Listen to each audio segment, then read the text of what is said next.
Simplement et froidement. La traite atlantique, c'est le transfert forcé de plusieurs millions d'Africains, 11 millions estimés, vers l'Amérique entre le XVIe et le XIXe siècle.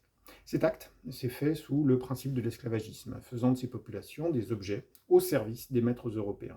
Des milliers de navires ont donc, durant plusieurs siècles, transporté de force ces personnes pour servir de main-d'œuvre pour les récoltes des colonies créées dès l'arrivée de Christophe Colomb en 1492 et à la suite des prises de territoire effectuées par les nouveaux empires fondés justement sur ces colonies.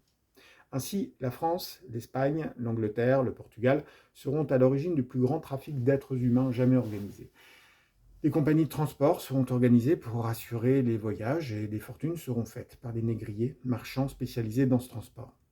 Les conditions de vie dans un transport négrier étaient atroces, les personnes n'étant souvent considérées, comme je vous l'ai indiqué, que comme des marchandises, des objets. Leur vie n'avait alors aucune valeur. Ce commerce était aussi appelé triangulaire. En effet, les navires partaient de l'Europe, chargés de bijoux, d'armes et de cadeaux, pour les populations africaines qui collaboraient alors avec les négriers pour capturer les esclaves sur les côtes africaines. Ils échangeaient ainsi leur première cargaison contre des peuplades capturées qu'ils réduisaient en esclavage et embarquaient dans des conditions inhumaines dans les cales surchargées des navires pour se diriger vers les Amériques.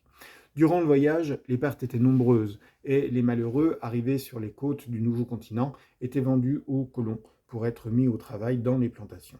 Les bateaux repartaient ensuite vers l'Europe avec l'argent de leur vente ainsi que des épices et du sucre qu'ils pouvaient ensuite revendre sur le vieux continent. Le triangle était alors complet. Bref, la traite atlantique est une marque profonde de ce que peut faire de pire l'humanité et reste aujourd'hui une tache dans l'histoire de la civilisation européenne. Elle a non seulement forcé des millions de personnes à quitter leur foyer, mais a aussi rétabli un esclavagisme qui n'avait plus cours, tel quel en Europe depuis des siècles, en instaurant une vision de plus en plus raciste des Africains de la part des Européens, ce qui, là aussi, n'était pas nécessairement le cas auparavant.